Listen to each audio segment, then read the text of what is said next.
Welcome to the Travel Squad podcast, where adventure meets inspiration. We're your hosts. I'm Brittany. I'm Kim. And I'm Jamal. Together we explore international destinations, hike epic national parks, and share unforgettable travel experiences with you, one passport stamp at a time.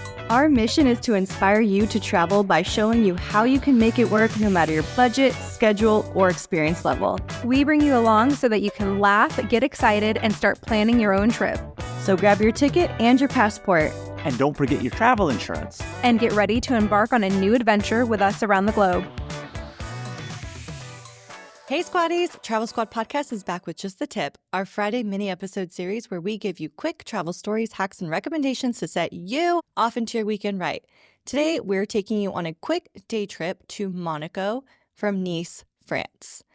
Monaco is a country in the southern Mediterranean region nestled between France and Italy.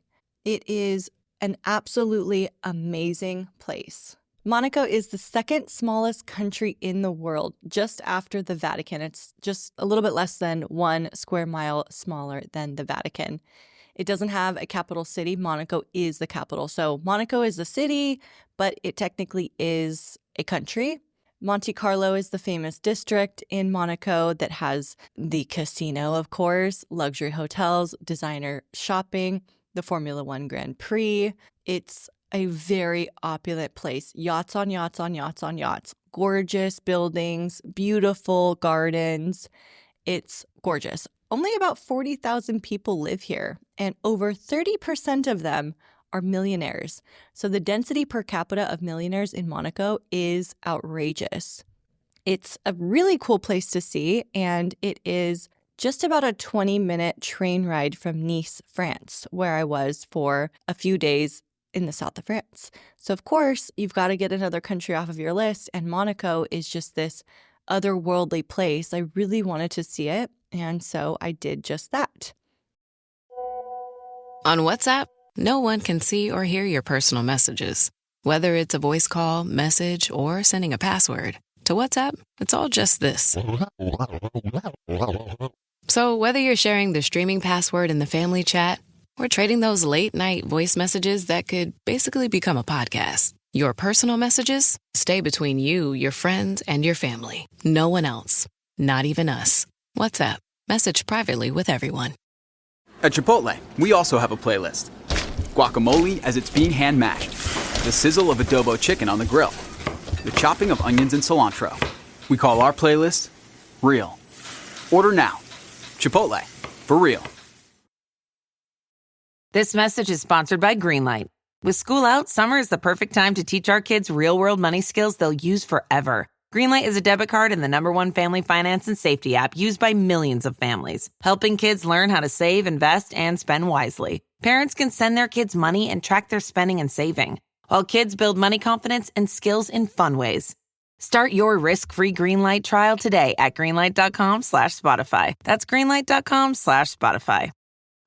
Some quick tips for Monaco. I went in the end of May, and it was pretty warm, but it wasn't too hot. I would recommend you bring sunscreen. You're going to be walking around a lot. Wear comfortable walking shoes and dress classy, right? 30% of the people that live here are millionaires. So look the part a little bit. It is a great place for slow travel. As I came to find out on this short day trip, it has so many beautiful parks and waterfront areas and restaurants to just sit and enjoy. It's a great place for slow travel. Yes, it's small, and some people have told me that there's not a lot to do there, but I don't think so. I think you really could spend a few days here, actually. Just maybe do a day of shopping, a day of just walking around and enjoying the place, maybe some nightlife. I know they have some nightlife, especially if you're going to come during the Formula 1 time frame. The train is very easy to ride. It's right in the central area of Monaco, near the water, near where all the F1 action is happening, near the mall there. So the train is very easy to get on. There is no Uber in Monaco. You can get to Monaco through Uber, but you cannot call an Uber in Monaco. They do have some taxis you can call, but I would recommend the train or the metro. Now, for Monaco, I was doing 3 days in the south of France. The first day I wanted to go to Monaco, and this just so happened to be the last day of the F1 races. We didn't end up going that day. We went a few days later.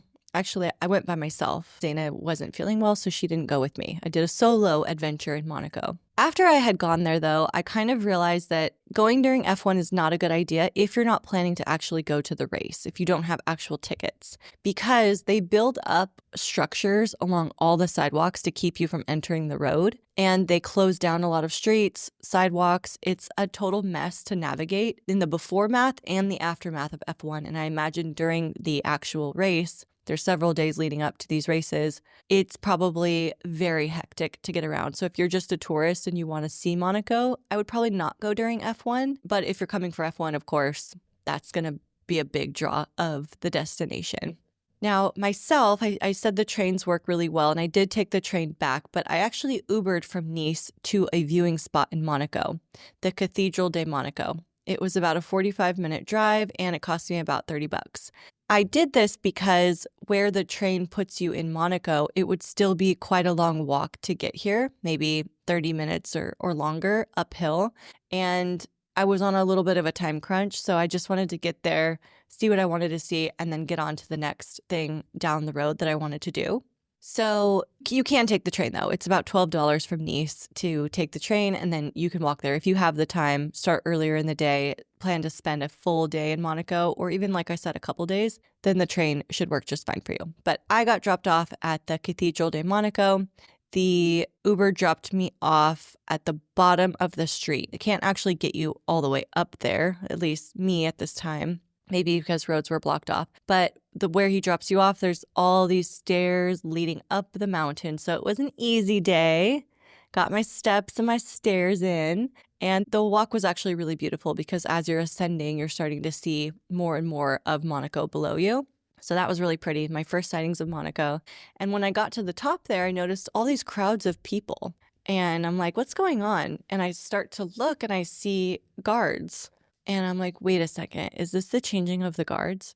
I look it up. Yes, it is. It happens every single day at 11:55 a.m. on the Palace Square in front of the Prince's Palace. And I just so happen to get there at like 11:45 a.m. So I get a spot in front and I just hang back and I wait. I've never seen a changing of the guards, but it was pretty cool to see. Very formal military experience where they bring out the guards. They do different marches. They have the marching band there as well. They do different choreographed moves. And this lasts probably 15 minutes. Then the guards are changed. Everyone else goes back inside and the crowd disperses. So that was really cool to see. A pleasant surprise. And if you're planning to go here, then try to time yourself for that. If I had taken the train, I might have missed this. So I'm actually glad I did the Uber. Now, from this Palace Square, you can walk just a tiny bit, maybe 100 feet over to the ledge that allows you to look down at Monaco and Hercules Harbor. It is such a gorgeous view right here. You can see all the yachts in the harbor, the F1 track and road, all the beautiful opulent buildings on the scaling hill on its edge. Gorgeous, gorgeous views. I stayed here for quite a bit, just taking it in. Like, yes, of course I wanted to get a picture and I wanted to see this, but I actually just spent some time here just looking at it. It was really pretty. I could have spent a lot more time just looking. So then from here, I started walking into these alleyways that they have. They have some kiosks, like pop-up vendors, some little shops. So I was walking down the alleyways, going inside shops, and I loved this area. They're tall, towering buildings on both sides of these narrow alleyways that just wind through this area. And hanging in the middle of all of the alleyways is the Monaco symbol, logo, whatever you want to call it. They're hanging all through the alleyways, and the buildings are colorful on either side of you. People are perusing slowly. It was so pretty. I stumbled upon a gelato shop that also happened to have food. It was called Sorrento Ristorante. They had this gorgeous looking arancino, as I came to find out, not arancino. They said arancino. So of course I had to get that. I was getting a little bit hungry. So I just sat in the alleyway on a little table, ate that arancino, people watched. It was so good. This was kind of a weird thing though. I had a water bottle with me and I took a sip of it. And the person that worked there had told me you can't drink your own water here if you didn't buy it here. So it was like, oh, okay, I guess I'll drink it later. But that would be a great place to stop in for gelato, a bite to eat, do a little shopping. They had a lot of F1 merch, maybe because of the time of year. I don't know if that's always happening, but really cute to just pop into shops. And then as you explore through these alleyways, you can find yourself over to the Cathedral de Monaco officially. I hadn't even made it officially here yet. It's a beautiful cathedral, just these gorgeous buildings, but right across the street from it is a viewing point. Point de Vue, Port de Fontvieille, which I know I'm probably pronouncing wrong. I'm sorry. But it's a gorgeous, gorgeous viewpoint. You have to go see it here. It shows you a different side of Monaco, a different harbor with yachts in it, the ocean, more buildings, beautiful like colored buildings. Really, really pretty view. I don't even know which one I like more. I almost want to say this one, but see them both because they're very close together. When you hear Lululemon, you probably think of Align yoga pants, weightlessly soft, like you're wearing next to nothing. That's why you see them in class, at the grocery store, and in the park. But did you know about skirts with built-in liner shorts so you can still jump for the Frisbee? And tanks and bodysuits? With Align's iconic stretch, you won't want to take it off. And with endless style options, you don't have to. Shop in-store or online at Lululemon.com. Introducing the new Volvo XC90 with 7-seat versatility, Google built-in, and advanced safety features for all your precious cargo. The new Volvo XC90, designed for life. Visit volvocars.com/US to learn more. This podcast is brought to you by Carvana. Buying a car shouldn't eat up your week. That's why Carvana made it convenient. Car buying that fits around your life, not the other way around. You can get pre-qualified for an auto loan in just a couple of minutes and browse thousands of quality car options, all within your terms, all online, all on your schedule. Turn car buying into a few clicks and not a full week's endeavor. Finance and buy your car at your convenience on Carvana. Financing subject to credit approval. Additional terms and conditions may apply.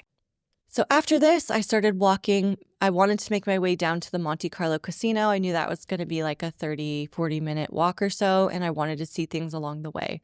So that's when I started noticing all these gardens. Along this walk here, they have garden after garden after garden that are free to go into. They have beautiful sculptures and statues and flowers and manicured lawns, and it's all along the gorgeous cliffside. So you have these amazing ocean views the whole time. Garden St. Martin will be the one that you see first, but they're all available and open. And that's why I think you could spend a lot more time here, because you could just walk through the zigzag pathways of all of these gardens, sit, have a bite, have a drink, talk, look at the views. Like, I could have spent a lot more time here, maybe journaling, reading. Of course, I didn't have that much time on my hands, but I would come back and do just that. So I kind of walk around the curve. I'm making my way down. I'm starting to see, again, the Hercules Harbor, the F1 road, and I get down to street level. And there's a lot of crews here working to dismantle the structures that were built for F1. And so it kind of looks like, can you go on the road? Can you walk that way to get down to the harbor pathway? Yes, you can. There's people walking everywhere. So I was solo. I just followed people that looked like they knew where they were going, and no one told us we couldn't be there, and there were other people there, so it was fine. No one said anything. And it was really cool, actually, to walk on the road that they use for F1 races, the actual road on it. So that was cool. I don't know if it's always open year-round long, but at this time, it was 2 days after the official F1 Grand Prix, and we could do that, so that was cool. Hercules Harbor is absolutely gorgeous, and there is a beautiful promenade that you can walk along and take in these beautiful views. So many gorgeous, massive yachts, boats, beautiful things to look at. I was having yacht fantasies for sure right here. But there's also a lot of gardens on the upper promenade in this area as well. All along the Hercules Harbor is gardens. Statues, beautiful benches to sit on, garden offshoots. You could just stay here for quite a while hanging out and talking. I was trying to find the Prince's car collection. It's somewhere in this area, but my navigation wasn't bringing me directly there. And I think because a lot of sidewalks and things were closed off, I couldn't exactly find it. So I decided to skip it just to save time. But of course, there are plenty of beautiful cars to look at in Monaco. I finally made it over to the Monte Carlo casino, and it's iconic, right? It was built in 1865. It is one of the most opulent, luxurious casinos I have ever been in my life. I would highly recommend you go in. So when I got there, it was about 2:05, and I did see people checking bags at the door and going inside. And so I was like, great, I got a picture from the outside. I'm going in. When I went inside, I felt like there wasn't that many people there. And I was kind of confused, like maybe it's not as popular as I thought. But if you're going to go inside, which I do recommend you do, I overheard some people in the lobby debating the price of getting in, and I think you should do it. So it's 20 euros to get in, but they also give you a 10 euro ticket that could be used for slot machines or the bar. So really only 10 euros to get in. It's worth it just to see it. I used mine on slots and I got an espresso martini. One thing to remember though, you need to bring your passport with you to get inside. They actually asked me if I had a picture of my passport, so I think that could work, but just bring your passport just in case, otherwise you cannot go inside. So as I was sitting there enjoying my espresso martini, I played my $10 in the slots, lost it all, and I had walked around and explored things, sat down in a beautiful lounge area in the main table area, drinking my espresso martini, people watching. It started to get a lot more busy. So I was like, okay, let me look at the hours. It opens at 10 a.m. to the public to go inside and look at it, but the actual gameplay doesn't begin till 2 p.m. So I went in at like 2:05, right when it opened, not realizing it. That's why there wasn't that many people there. By the time I left around 2:45, it was very busy. The tables were bustling, people were playing. I think I saw the lowest minimum hand was 5 or 10 euros. So that's reasonable. But I did see a roulette table with a 2,000 euro buy-in. No one was playing that one at the time. It was really cool to see, though. The entrance lobby had an F1 racing car inside. They're so tiny and cute. And it was just opulent and beautiful. And I'm really glad that I went in and glad that I got to see it. It's also air conditioned. So when you're walking around Monaco and it's hot, going into the Monte Carlo casino is a very nice reprieve to just sit down, have a cool drink, enjoy the AC. The last thing that I really wanted to see before I left Monaco was the famous Fairmont hairpin turn on the F1 racetrack. It's right outside the Fairmont Hairpin Hotel here in Monaco, and it's just a very short few steps down from the Monte Carlo casino. So I went around there, walked over there, saw it. It was beautiful. I think if you were up above, like at Nikki Beach on the rooftop, you'd see it a lot cooler from the top. But what's funny is, after being in the south of France for a few days, those hairpin turns are everywhere in the south of France.